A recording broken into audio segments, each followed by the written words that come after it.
আহমদ কবির রেফাই রহমতুল্লাহ আলাইহি গভীর রজনীতে আল্লাহরে ডাক দি কয় রব্বুল আলামিন মনে তো চায় মদিনা যাইতে, আমি একজন যদি চাই পারি যাইতে মদিনায়, কিন্তু ৭০,০০০ মুরিদান যে খানকায় আছে তাদেরকে রাইখা আমি কেমনে মদিনায় যাই। এই কথাটা আল্লাহর কাছে কয় আর কান্দে। যার চোখের পানি বাড়য় সে আদায় করতে পারে। সুবহানাল্লাহ। বড় লোকের কাছে যায় ২ ফোঁটা চোখের পানি ছাড়লে কিছু দিব না? এই চোখের পানি দেখলে সবার মায়া লাগে না? তো আল্লাহর কাছে যদি চোখের পানি ফেলতে পারেন আল্লাহ কি মাহরুম করবে? চোখের পানি ফেলাই আহমদ কবির রেফাই রহমতুল্লাহ আল্লাহকে বলতেছে, আল্লাহ তুমি আমার তৌফিক দাও না, আমি যেন আমার সব মুরিদানদের লইয়া মদিনায় যাইতে পারি। আল্লাহ কয় যা লাগবে আমি দেব। আর চিন্তা আছে আহমদ কবির রেফাই রহমতুল্লাহ আলাইহি সমস্ত মুরিদানদেরকে নিয়া ৭০,০০০ মুরিদানদেরকে নিয়ে আব্দুল কাদের জিলানী সহ মদিনার দিকে রওনা দিলেন। হজের মৌসুমে হজ কইরা মদিনার দিকে রওনা দিলেন। মদিনায় যায় আর আমার নবীর উপরে দুরূদ পড়ে। নবীর দুরূদ আসেনি আপনাদের মধ্যে? বেশি বেশি দুরূদ পড়লে এক সময় রাসূলের সাথে দেখা হয়ে যাবে। দিদারে মুস্তাফা, মুস্তাফার দিদার হবে যদি বেশি বেশি দুরূদ পড়তে পারেন। খোদার কসম করে বলি, একবার দুরূদ পড়লে আপনার দুরূদ নবীজির কানে পৌঁছে আপনার চেহারা দয়াল নবী দেখে আপনার জন্য আল্লাহর কাছে মাগফিরাতের দোয়া করে। একবার দুরূদ পড়লে আপনার 10টা গুনাহ মাফ হবে, 10টা মর্যাদা বুলন্দ হবে, আল্লাহ পাক 10টা সওয়াব দিবে। ভাইয়ের আমার, দুরূদ পড়তে পড়তে রওজা পাকে চলে গেলেন। রওজা পাকে যাইয়া নবীরে সালাম দিলেন। সুবহানাল্লাহ কইতেন না? ৭০,০০০ মুরিদান, ৭০,০০০ মুরিদান রওজা পাকের চতুর্দিকে দাঁড়িয়ে ছিল। আহমদ কবির রেফাই ছিলেন আওলাদের রাসূল, রাসূলের আওলাদ ছিলেন। ডাক দিয়ে কয়, ও নবী, ও আমার নানা, আইছি আমি তোমার দরবারে।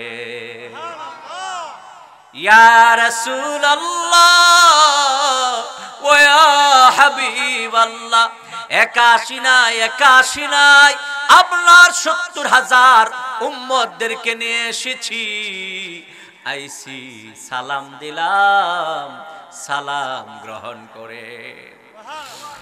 আহমদ কবির রেফাই রহমতুল্লাহ আলাইহি বলে, সালাম দিতে দেরি হয়েছে, রওজা পাক থেকে জবাব আসতে দেরি হয় নাই। আহমদ কবির রেফাই রহমতুল্লাহ আলাইহি চোখের পানি ফালায়া কাঁদতেছে। নানারে ডাহে আর কাঁদে। সুবহানাল্লাহ। নবীরে আমরা ডাকসারি আর কান্দি, আর নানারে ডাক দেয় আর কান্দে। সুবহানাল্লাহ।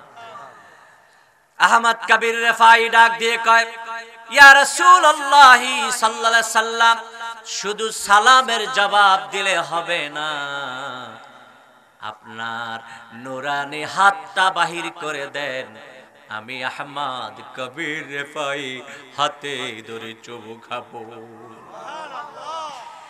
ভাইয়ের আমার, ৭০,০০০ মুরিদান সাক্ষী ছিল, আল্লাহর নূরের ফেরেশতারাও সাক্ষী ছিল। রওজা পাকে ভূমিকম্প শুরু হয়ে গেল, রওজা পাক ফাঁক হয়ে গেল, রওজার ভিতর থেকে আমার নবীজির নূরানি হাত বাহির হয়ে গেল। বলেন সুবহানাল্লাহ। রওজার ভিতর থেকে নূরানি হাত বাহির হয়ে গেল। আমার নবীর নূরানি হাতের আলোতে রওজার চতুর্দিকে আলোকিত হয়ে গেল। মনে হচ্ছিল তার ওই যে চন্দ্র আর সূর্যের আলো ম্লান হয়ে গেছে। ভাইরা, আহমদ কবির রেফাই রহমতুল্লাহ আলাইহি সালামের পরে দয়াল নবীজির হস্ত মুবারকে চুমু খেয়েছেন। দুনিয়ার মানুষ যারা সেখানে ছিল তারা দেখেছে। বলেন সুবহানাল্লাহ। সম্মানিত অতিথিবৃন্দ, আমার সামনেপবিষ্ট এই এলাকার ধর্মপ্রাণ মুসলমান ভাই ও বন্ধুরা, পর্দার আড়ালের আবেদা সালেহা মা ও বোনেরা, আল্লাহ পাকের দরবারে আলিশানে লক্ষ কোটি শুকরিয়া জ্ঞাপন করছি। আল্লাহ পাক তার কুদরতি নজরে আমাদেরকে রেখেছেন। শুধু তাই নয়, আমাদেরকে হাজার হাজার ফেরেশতাদের বেষ্টনের ভিতরে প্যাকেট করেছেন। শুধু তাই নয়, অজস্র ধারায় আমাদের মাথার উপরে রহমত নাজিল করছেন। এমন একটি পরিবেশে জান্নাতের বাগানে তৌফিক দিয়েছেন আসার বসার, যেখানে আসলে আল্লাহ গুনাহ প্রতি মুহূর্তে মাফ করে। এমন একটি জায়গায় আমাদেরকে বসার তৌফিক দিয়েছেন। আমরা মাবুদের দরবারে শুকরিয়া জ্ঞাপন করছি, আলহামদুলিল্লাহ। লক্ষ কোটি দরুদ এবং সালাম প্রেরণ করছি সুদূর সোনার মদিনা, সবুজ গম্বুজের নিচে লোহার জালির ভিতরে, যিনি আমার আপনার কলিজার টুকরা, আমার আল্লাহ পাকের প্রিয় বান্দা এবং রাসূল, মদিনাতুল মুনাওয়ারায় যিনি সশরীরে বিশ্রাম করছেন, তার উপরে কোটি কোটি সালাম প্রেরণ করছি। সম্মানিত হাজিরিন, আগেই তো বলেছি লম্বা চূড়া আলোচনা করব না, সে কারণে করাও যাবে না। আমরা সকলে এখানে যারা আছি সবাই তো আল্লাহর গোলামি করি, তাই না?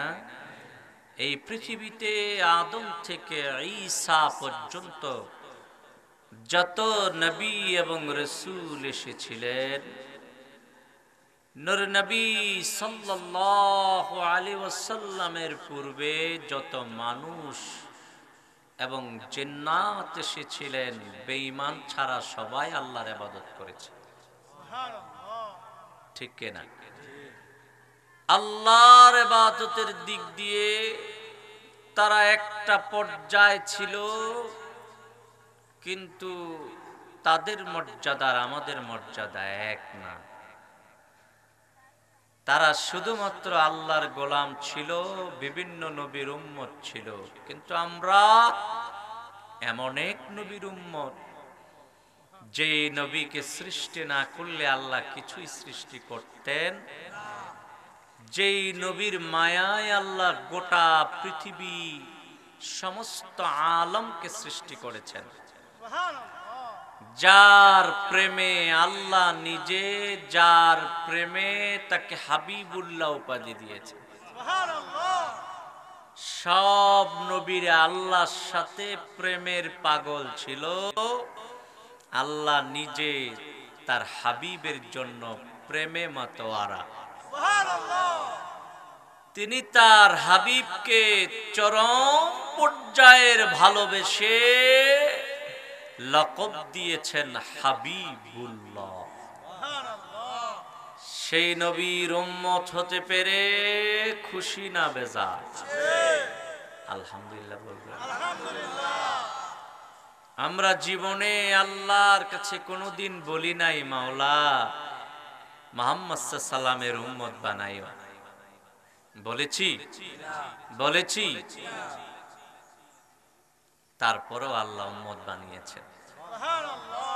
পৃথিবীতে যত নবী এবং রাসূল এসেছিলেন সবাই তো আল্লাহকে বলছে, আল্লাহ তুমি যদি নবী না বানাইয়া উম্মত বানাইতা মুহাম্মদ সাল্লামের, ভালো ছিল, কপাল খুলে যাইত। সমস্ত নবী এবং রাসূলেরা তাদের নবুয়তির দরজা ক্যান্সেল করে উম্মতের দরজা আল্লাহর কাছে চাইছিলেন, পাইছে না। কাউকে দিছে না, একজন নবীকে, রাসূলকে, যিনি ছিলেন ঈসা, তাকে সেই মর্যাদা দিয়েছে। শেষ যুগে কিয়ামতের আগে উনি আসবেন নবী হিসাবে না, উম্মত হিসাবে। ঠিক কিনা বলেন? আপনাদের কি কষ্ট হচ্ছে? আমার নবীর কথা শুনতে কি ভালো লাগে না? নবীর কথা শুনলে কি প্রেম বাড়ে না? যারা প্রেম বৃদ্ধি করবেন, নবীকে ভালোবাসবেন, আল্লাহর রাসূল নিজেই বলেছেন, ওয়ামান আহাব্বানি কানা মাই ফিল জান্নাহ। আল্লাহর রাসূল সাল্লাল্লাহু আলাইহি ওয়াসাল্লাম শেষ যুগের উম্মতদের জন্য বলেছে, ও আমার উম্মতেরা, তোমরা পরে আসছো বলে আমার সাথে বেহেশতে থাকবে না, থাকতে পারবে না এমন নয়, তোমরাও আমার সাথে বেহেশতে থাকতে পারবে যদি আমারে ভালোবাসো। আমার ভালোবাসা তোমারে আমার কাছে পৌঁছায়া দিবে। আল মারউ মা মান আহাব্বা, যে যারে ভালোবাসবে সে তার সাথে থাকবে। আমরা নবীকে ভালোবাসি কিনা? যারা নবীকে ভালোবাসে নবীর সাথে জান্নাতের ভিতরে থাকবে, বলেন সুবহানাল্লাহ। নবীকে ভালোবাসার কারণে দেখেন নবীর সাথে যারা সম্পৃক্ত হয়েছে মানুষ তাদেরকে ভালোবাসে। আবু বকর, ওমর, ওসমান, আলী, সাহাবায়ে কেরাম নবীর সংস্পর্শে থেকে এত বড় মর্যাদা পেয়েছে, আজকে তাদেরকে দুনিয়ার সব মানুষেরা ভালোবাসে। ঠিক না? নবীর সাথে না থাকলে তাদেরকে এত মানুষ চিনত না, ভালোবাসতো না। ঠিক না বলে? ভাইরা আমার, সম্মানিত হাজিরিন, আমার নবী সাল্লাল্লাহু আলাইহি ওয়াসাল্লাম যে জায়গায় কদম দিয়েছেন ওই জায়গাটারও আমরা ভালোবাসি। আমার নবী সাল্লাল্লাহু আলাইহি সাল্লাম যেখানে গিয়েছেন ওই জায়গাটাও ভালোবাসি। যেই দেশে গিয়েছেন ওই দেশটাকেও ভালোবাসি। বিশেষ করে মদিনাতুল মুনাওয়ারা, আমার নবী হিজরত করেছেন বলে মদিনার নাম শুনলে আমাদের চোখে পানি চলে আসে। ঠিক না? মদিনা, মদিনা, মদিনা নাম শুনছেন? সবাই শুনছেন না? এমন একটা শহর, এমন একটা শহর মদিনা, এটার নামটাই মদিনা মানে শহর। সুবহানাল্লাহ বলবেন। ভাইয়ের আমার, সম্মানিত হাজিরিন, আল্লাহর হাবিব সাল্লাল্লাহু আলাইহি সাল্লাম মক্কাতুল মুকাররমায় ছিলেন। সেখানে মক্কার মানুষেরা নবীকে চিনে নাই, চিনতে পারে নাই। নির্যাতন করেছে বংশের মানুষেরা, চাচা যারা ছিল নির্যাতন করেছে, আপন রক্তের মানুষেরা নবীকে শান্তিতে থাকতে দেয় নাই। কেন? আমার নবীর কোনো দোষ ছিল? আমার নবীর না তারা আদর করত, আলামিন বলছিল, কোনো দোষ ছিল? আমার নবীর চরিত্রে কোনো দাগ ছিল? আমার নবীর কোনো ভুল ছিল? কোনো অন্যায় ছিল? তাদের উপর জুলুম করছিল না, শুধু বলেছে লা ইলাহা ইল্লাল্লাহ মুহাম্মাদুর রাসূলুল্লাহ সাল্লাল্লাহু আলাইহি ওয়াসাল্লাম। একটা কথা বলছিলেন, কাফেরেরা তোমরা তো আল্লাহরে মানো কিন্তু আল্লাহর সাথে শরীক করো। কাফের মুশরিকদেরকে ডাক দিয়ে বলেছিলেন, আমার দয়াল নবী, ও মক্কার কাফেরেরা, মুশরিকেরা, তোমরা আল্লাহকে বিশ্বাস করো, অবশ্যই তোমরা আল্লাহকে মানো, কিন্তু আল্লাহর সাথে যে শরীক করো এটা কোনোদিন মেনে নেওয়া যায় না। আল্লাহর সাথে কাউকে শরীক করা যাবে না, আমাকে রাসূল মানতে হবে। শুধুমাত্র আল্লাহকে মানলেই মুসলমান হওয়া যাবে, আল্লাহর সাথে সাথে তার হাবিব নবীজি নূর নবী সাল্লাল্লাহু আলাইহি সাল্লামের রিসালাতকে বিশ্বাস করতে হবে, ঠিক কি না? শুধু নবীজিকে নবী মানলেই হবে না, শেষ নবী মানতে হবে। যারা কাদিয়ানি তারা কেন কাফের? তারা আমার নবীর শেষ নবী মানে, তারা গোলাম আহমদ নামে শয়তানটাকে কাদিয়ানি এটাকে তারা নবী মানে, রসুল মানে, এই কারণে তারা কাফের, ঠিক কিনা বলেন? ভাইয়ের আমার, সম্মানিত হাজিরিন, সর্বপ্রথম আল্লাহ যখন বললেন, হে নবী, আপনি আপনার বংশের মানুষদেরকে বলে দেন আমার সাথে কোনো শরীক করা যাবে না, আমার সাথে কোনো ইলাহকে মানা যাবে না। ওয়া আনজির আশিরাতাকাল আকরাবিন, তাদেরকে ভয় দেখান, জাহান্নামের ভয়, তাদেরকে জান্নাতের সুসংবাদ দেন। আল্লাহর হাবিব সাল্লাল্লাহু আলাইহি সাল্লাম ওই সাফা পাহাড়ের উপরে উঠে মক্কার কুরাইশদেরকে ডাক দিল। মক্কার কুরাইশেরা, ও কুরাইশ বংশের মানুষেরা, তোমরা আসো, এদিকে আসো। মক্কার মানুষেরা মুহাম্মদ সাল্লাল্লাহু আলাইহি সাল্লামের ডাকে সাড়া দিয়ে তারা ওই পাহাড়ের চতুর্দিকে জমা হয়ে গেল। আল্লাহর হাবিব বললেন, ও আমার বংশের মানুষেরা, তোমাদেরকে যদি বলি আমি এই পাহাড়ের ওপাশ থেকে শত্রুরা আসতেছে, তোমাদের সাথে যুদ্ধ করবে, তোমাদেরকে হালাক করে দিবে, তোমাদের উপরে নির্যাতন করবে, আমি যদি এই কথাটা বলি তোমরা কি বিশ্বাস করবে? তারা সকলে এক বাক্যে বলেছিল, মুহাম্মদ তুমি তো আলামিন, মিথ্যা কখনো বলতে পারো না, তুমি যা বলবা তাই আমরা বিশ্বাস করব। আল্লাহর হাবিব তখন ডাক দিয়ে বললেন, মক্কার মানুষেরা রে, আমি আজকে তোমাদেরকে ওই কথাটা বলে দিচ্ছি, যেই কথাটা না মানলে তোমরা আল্লাহর সাথে শিরিক করলে, আমার কথাটা না মানলে তোমাদেরকে আগুনের ভিতরে যেতে হবে, জাহান্নামের শাস্তি পেতে হবে, তোমাদের উপরে আল্লাহর গজব আসবে। এমন একটি কথা তোমাদেরকে আমি বলবো, এই কথাটা না মানলে তোমাদের বিপদ আছে, অনেক বিপদ। তোমরা পড়ে নাও লা ইলাহা ইল্লাল্লাহু মুহাম্মাদুর রাসূলুল্লাহ সাল্লাল্লাহু আলাইহি ওয়াসাল্লাম। আমার রাসূলের চাচা আবু লাহাব, আবু লাহাব রাসূলের চাচা ছিল, আপন চাচা। তিনি বলেছেন, আলিহাযা জামাআতানা ইয়া মুহাম্মদ, হে মুহাম্মদ, তুমি কি এই কারণে আমাদেরকে একত্রিত করছো? তাব্বান লাকা ইয়া মুহাম্মদ, নাউযুবিল্লাহ, তুমি হালাক হও। ভাইয়ের আমার, সম্মানিত হাজিরিন, আবু লাহাব মুহাম্মদ সাল্লাল্লাহু আলাইহি সাল্লামের শানে বেয়াদবি করার কারণে আল্লাহ পাক তাকে হালাক করে দিয়েছে, তাকে ধ্বংস করেছে।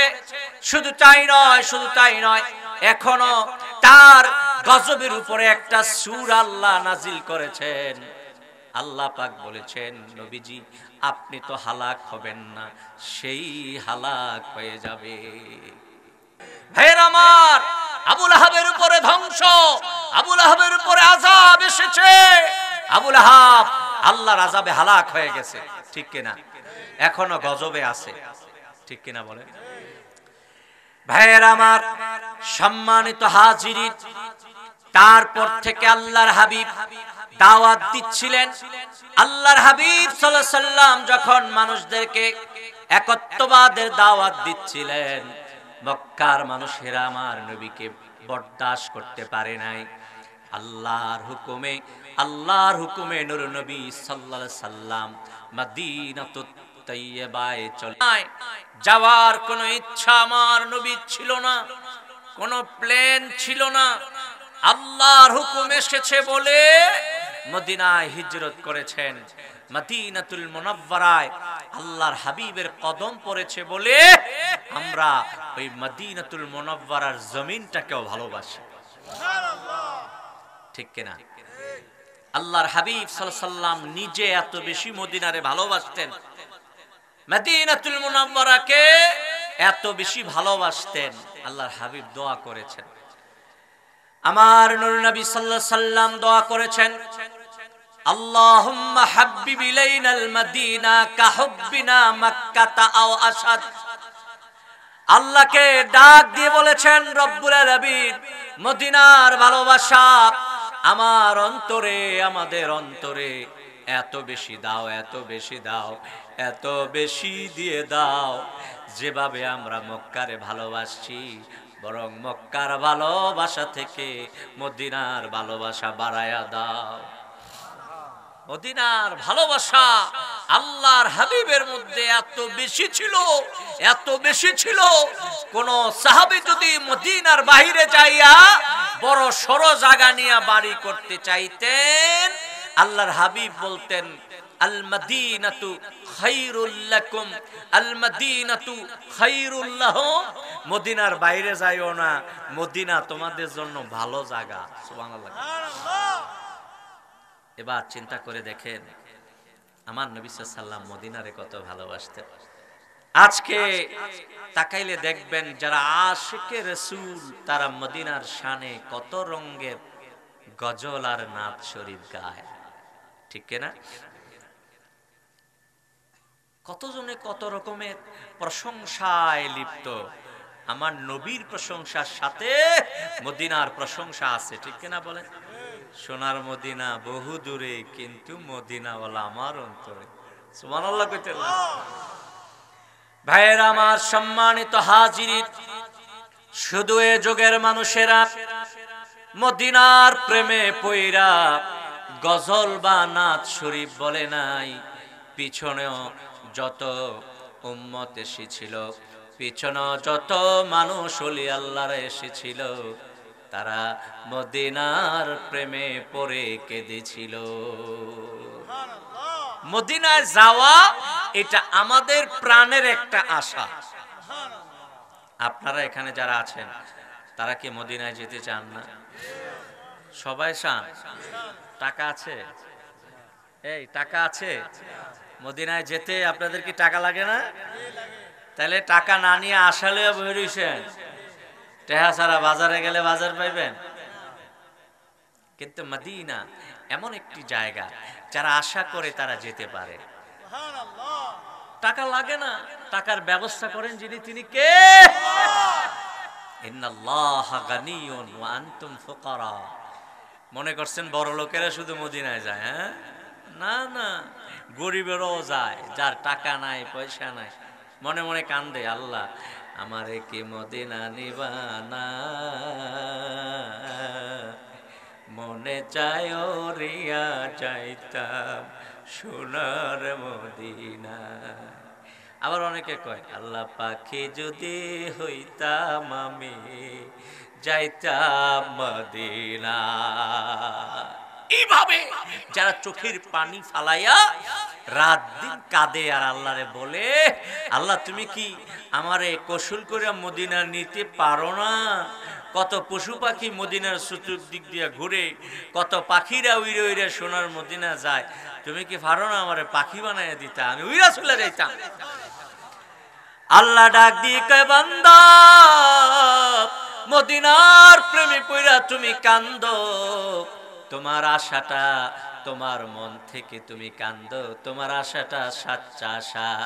যাও, তোমার কাছে টাকা না থাকতে পারে, তোমার কাছে প্রেম আছে কারণে আমি কৌশল কইরা মদিনায় লইয়া যাব। মদিনায় যাইতে টেহা লইয়া বয়ে থাকেন না। কত টেহাওয়ালা মদিনায় যাইতে পারে? শুধু টাকা হইলে হয় না, মন লাগে, ভালোবাসা লাগে, ঠিক কিনা? আহমদ কবির রিফাই রাহমাতুল্লাহ আলাইহি একজন জবরদস্ত ওলি ছিলেন। আহমদ কবির রিফাই, তিনি আওলাদে রাসূল ছিলেন। তিনি এত বড় পীর ছিলেন যার মুরিদ হচ্ছে আব্দুল কাদের জিলানী। কথা বুঝেন নাই আমার? কষ্ট হচ্ছে আপনাদের বাবা? কষ্ট হইলে আমি ছেড়ে দিব, আমি বেশি ওয়াজ করব না, কষ্ট হলে ছেড়ে দিব। যদি মদিনার প্রেম থাকে আপনারা বসেন, এই উসিলায় মদিনা যাইতে পারেন, পারেন কিনা? আল্লাহ কি নিতে পারে না? আল্লাহর কাছে টাকা নাই? আল্লাহর কাছে সব আছে। কি নাই? আল্লাহর কাছে সব আছে। আল্লাহর কাছে চাওয়ার মতো চাইলে অবশ্যই পাওয়া যাবে, ঠিক কিনা?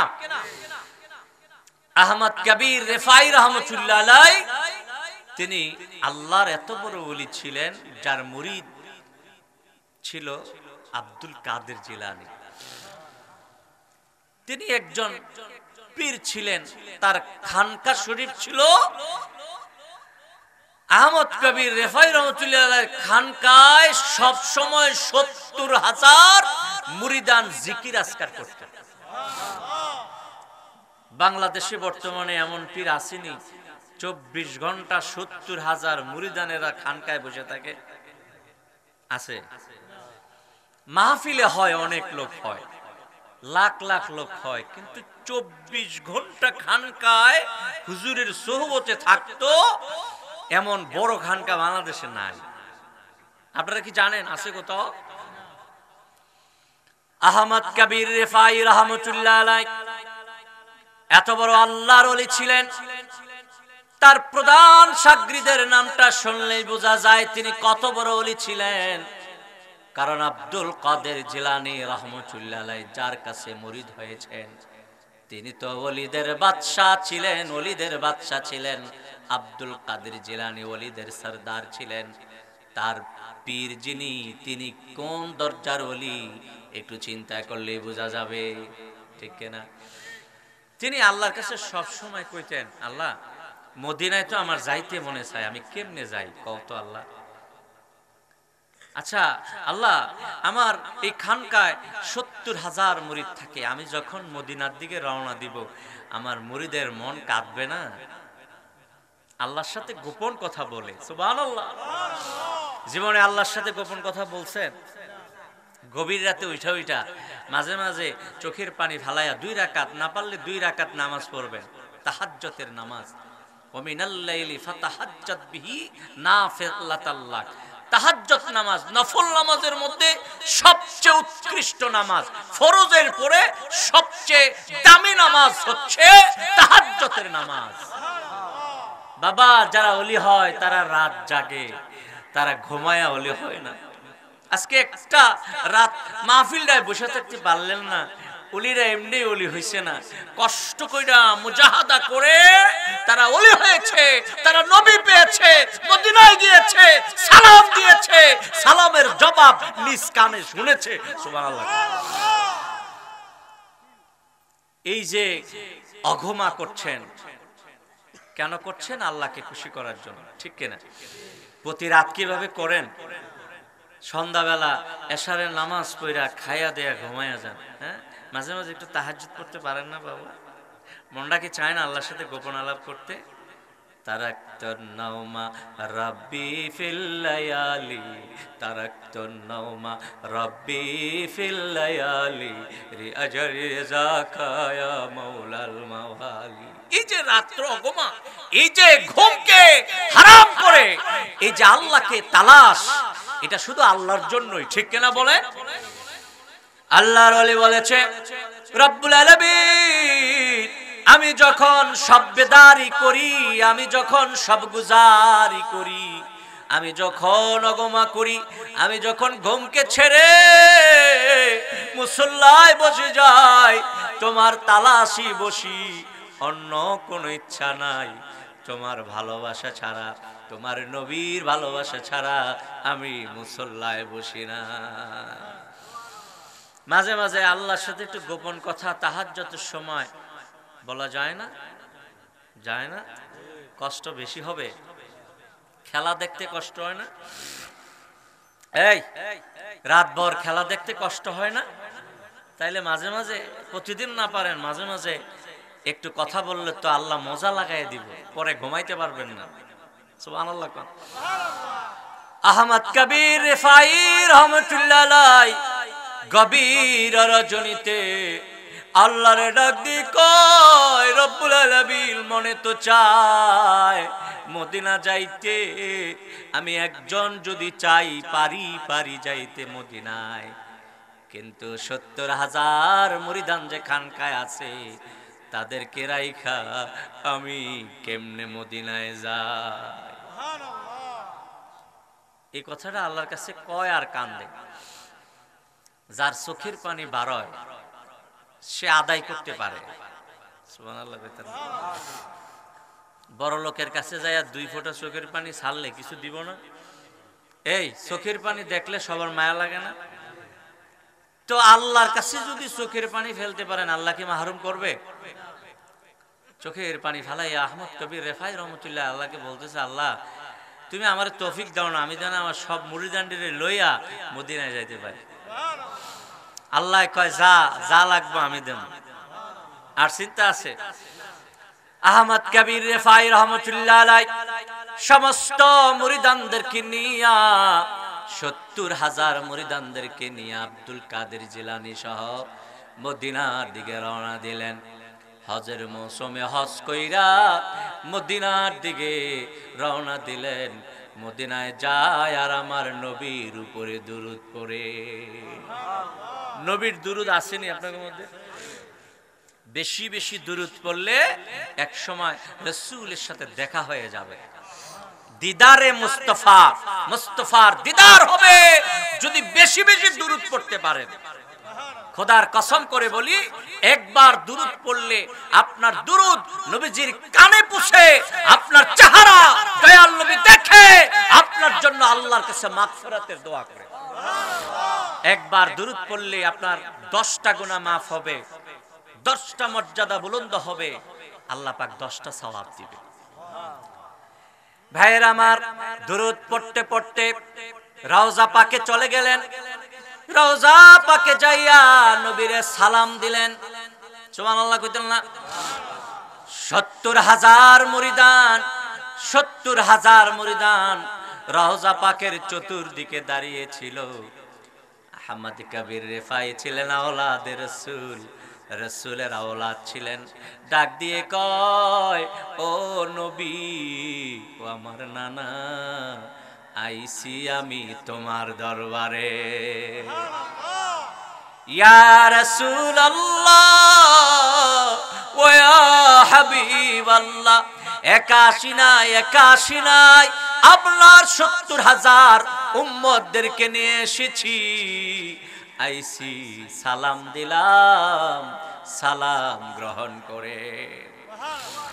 আহমদ কবির রেফাই রহমতুল্লাহ আলাইহি বলে, সালাম দিতে দেরি হয়েছে, রওজা পাক থেকে জবাব আসতে দেরি হয় নাই। আহমদ কবির রেফাই রহমতুল্লাহ আলাইহি চোখের পানি ফালায়া কাঁদতেছে। নানারে ডাহে আর কাঁদে। সুবহানাল্লাহ। নবীরে আমরা ডাকসারি আর কান্দি, আর নানারে ডাক দেয় আর কান্দে। সুবহানাল্লাহ। আহমদ কবির রেফাই ডাক দিয়ে কয়, ইয়া রাসূলুল্লাহ সাল্লাল্লাহু আলাইহি সাল্লাম, শুধু সালামের জবাব দিলে হবে না, আপনার নুরানি হাতটা বাহির করে দেন, আমি আহমদ কবির রেফাই হাতে ধরে চুমু খাবো। ভাইয়ের আমার, ৭০,০০০ মুরিদান সাক্ষী ছিল, আল্লাহর নূরের ফেরেশতারাও সাক্ষী ছিল। রওজা পাকে ভূমিকম্প শুরু হয়ে গেল, রওজা পাক ফাঁক হয়ে গেল, রওজার ভিতর থেকে আমার নবীজির নুরানি হাত বাহির হয়ে গেল। বলেন সুবহানাল্লাহ। রওজার ভিতর থেকে নুরানি হাত বাহির হয়ে গেল। আমার নবীর নুরানি হাতের আলোতে রওজার চতুর্দিকে আলোকিত হয়ে গেল। মনে হচ্ছিল তার ওই যে চন্দ্র আর সূর্যের আলো ম্লান হয়ে গেছে। ভাইরা, আহমদ কবির রেফাই রহমতুল্লাহ আলাইহি সালামের পরে দয়াল নবীজির হস্ত মুবারকে চুমু খেয়েছেন। দুনিয়ার মানুষ যারা সেখানে ছিল তারা দেখেছে। বলেন সুবহানাল্লাহ। আশা করলে আল্লাহ নৈরাশ করে না, ঠিক কিনা? অনেকে নিজে একা একা হজে যায়, বউরে নেয় না, ছেলেরে নেয় না, হ্যাঁ, আশাও নাই। আপনি যে একা যান, আপনার পরিবারটারে নেওয়ার চিন্তা যদি আপনার থাকতো, আল্লাহ তৌফিক দিত, ঠিক কিনা? তৌফিক থাকলে যাওয়ার সময় সঙ্গিনী কেউ নিবেন, পারবেন না, না পারবেন না, কষ্ট হচ্ছে আপনাদের। ভাইরা আমার, সম্মানিত হাজিরিন, আল্লাহর রাসূল সাল্লাল্লাহু আলাইহি ওয়াসাল্লাম মদিনাতুল মুনাওয়ারায় যখন গেলেন, আল্লাহর কাছে একটা দোয়া করেছিলেন। আল্লাহ পাক এই দোয়াটা বড় পছন্দ করেছে। আল্লাহ পাকের কাছে এই দোয়াটা বড় পছন্দনীয় ছিল। রব্বি আদখিলনি মুদখালা সিদকিন ওয়া আখরিজনি মুখরাজা সিদকিন ওয়াজআল লি মিন লাদুনকা সুলতানান নাসীরা। আল্লাহকে বলেছিল, আল্লাহ আমি সত্যবাদী রূপে মদিনাতুল মুনাওয়ারায় প্রবেশ করতে চাই, আবার আসলে মক্কায় সত্যবাদী রূপে আসতে চাই। তোমার কাছে তুই এমন শক্তি চাই যেটা অনেক বড় শক্তি। আল্লাহ পাক তার হাবিব নবীজি নূর নবী সাল্লাল্লাহু আলাইহি সাল্লামকে এমন শক্তি, এমন সাহস দিয়েছিলেন, সাহাবায়ে কেরামের মনে এত বেশি শক্তি বৃদ্ধি করে দিয়েছিলেন, এক সময় মদিনার বাদশা বানাইয়া আল্লাহ পাক রাসূলকে মক্কার বাদশা বানাইয়া প্রেরণ করেছে। বলেন সুবহানাল্লাহ। সম্মানিত হাজিরিন, যারা আল্লাহর কাছে দোয়া করে দোয়া বিফলে যায়, দোয়া কি বিফলে যায়? আমরা আল্লাহর কাছে যখন দোয়া করি, আমাদের দোয়া কোনো না কোনো ভাবে কবুল হয়, ঠিক কিনা? বলেন ঠিক কিনা? মদিনার ভালোবাসার জন্য দোয়া করবেন। হযরতে ওমর দোয়া করতেন, আল্লাহ তুমি আমারে শহীদ কইরো, তুমি আমাকে শাহাদাতের মর্তবা দিও, আর আমার কবরটা তুমি মদিনাতুল মুনাওয়ারায় দিও। বলেন সুবহানাল্লাহ। ভালোবাসা কারে কয় বাবা? ভালোবাসা কি জিনিস? তাকায়া দেখেন রওজা শরীফের দিকে। হ্যাঁ, ওমরের দোয়া কবুল হয়েছে। রওজা শরীফের ভিতরে ছোট্ট জায়গায় রাসূলের কদমের নিচে আবু বকরের কবর, আর আবু বকরের কদমের নিচে ওমরের কবর আছে। সুবহানাল্লাহ। ভালোবাসা থাকলে, প্রেম থাকলে মদিনায় যেতে পারবেন। ভালোবাসা যদি রাখেন, খোদার কসম করে বলছি, যে কোনো ভাবে আল্লাহ মদিনায় নিবে, নাইলে মদিনার নবীরে আপনার কুরে গড়ে পৌঁছায়া দিবে। রাসূলকে দেখতেও তো মনে চায়। হ্যাঁ, রাসূলকে দেখলে ঈমান যদি ঠিক থাকে, আমল যদি ভালো থাকে, তাইলে আপনি জাহান্নামে যাবেন না। আল্লাহ রাসূলকে যে দেখলো সে জান্নাতি হয়ে যাবে, জান্নাত তার জন্য ওয়াজিব হয়ে যায়। বলেন সুবহানাল্লাহ। ভাইয়েরা আমার, সম্মানিত হাজিরিন, ও আমার পালাখালীর ভাইয়েরা, মনোযোগ দিয়ে শুনেন। মদিনার মহাব্বতের কথা আজকে আপনাদেরকে বলে গেলাম। আমার নবী মদিনারে এত ভালোবাসতেন, মদিনার জন্য দোয়া করেছেন, আল্লাহুম্মা বারিক লানা ফি মদিনাতিনা, আল্লাহুম্মা বারিক লানা ফি মুদ্দিনা ওয়া ফি সাইনা ওয়া ফি সামারিনা ওয়া ফি তামারিনা। বলেন সুবহানাল্লাহ।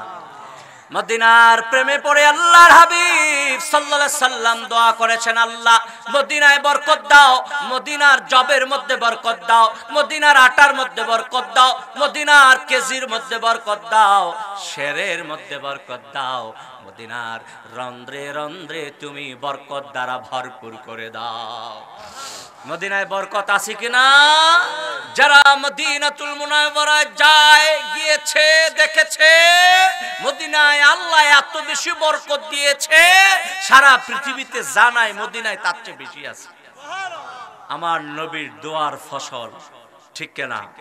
আমার নবীর ভালোবাসার ফসল, ঠিক কিনা বলেন? মদিনার সাথে ভালোবাসা রাখবেন, টান রাখবেন, প্রেম রাখবেন, রাসূলের সাথে দিদার হবে, মদিনায় যাবেন, আল্লাহর জান্নাতে রাসূলের সাথে থাকতে পারবেন। আল্লাহ যেন কবুল করে, বলুন আমিন।